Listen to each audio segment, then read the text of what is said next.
Hello everyone, good evening. তোমরা সবাই কেমন আছো? আশা রাখছি তোমরা সবাই অনেক ভালো আছো। আমিও তোমাদের দোয়ায় অনেক ভালো আছি। আজকে আমার ইভিনিং ডিউটি ছিল, আর আমাদের হসপিটালের পাশেই কিছু মেয়ে ছেলে সবাই মিলে র্যালিতে নেমেছিল, আর তারা সবাই আমাদের হসপিটালে এসেছিল যাতে আমরাও সেখানে যোগদান করি। ডক্টর মৌমিতা দেবনাথের যেভাবে মৃত্যু হয়েছে, যারা এর সাথে যুক্ত তারা যাতে শাস্তি পায়, আমরা যাতে সবাই সেটার একটা বিচার পাই, তো সেটার জন্যই এই র্যালিটা করা।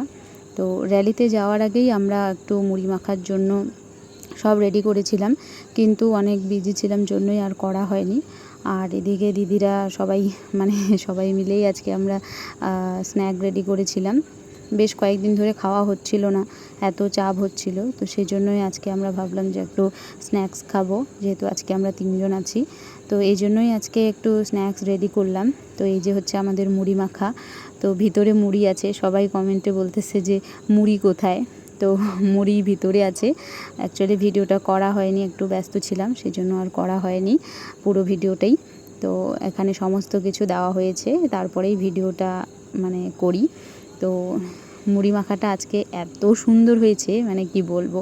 এই যে দিদিটা আছে যে খাচ্ছে, সে হচ্ছে এই মুড়ি মাখাটা বানিয়েছে। দারুণ সুন্দর হয়েছে, আমি তো 10-এ 10 দিব, এত সুন্দর হয়েছে। তো সবাই মিলে আমরা মুড়ি মাখা খেলাম। তো তারপরে এদিকে দেখতেছি যে এত ঝাল হয়েছে, দিদিরা কেউই ঝালে খেতে পারছিল না। তো আমার একটু ঝাল অভ্যাস আছে, তো আমার কিছুটা প্রথমে লাগছিল, কিন্তু অতটাও লাগে নাই, খেতে পারছিলাম আর কি। তো দিদি কিছুতেই খাইতে পারছিল না, এত ঝাল দিয়েছে। দিদি এত ছোট ছোট করে লঙ্কাগুলো কেটেছিল যে সেগুলো খুঁজে পাওয়া যাচ্ছিল না, এই জন্য প্রচণ্ড ঝাল লাগছিল। আর এত টেস্টি হয়েছে, খাওয়াটাও ছাড়তে ইচ্ছা করছিল না।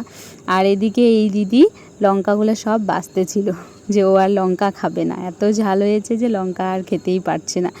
শেষমেশ সমস্ত কিছু আমরা শেষ করে দিলাম, 1 গামলা মুড়ি আমরা 3 জনে খেয়ে শেষ করলাম। আজকের ভিডিওটা সবার কেমন লাগলো কমেন্টে জানাবেন।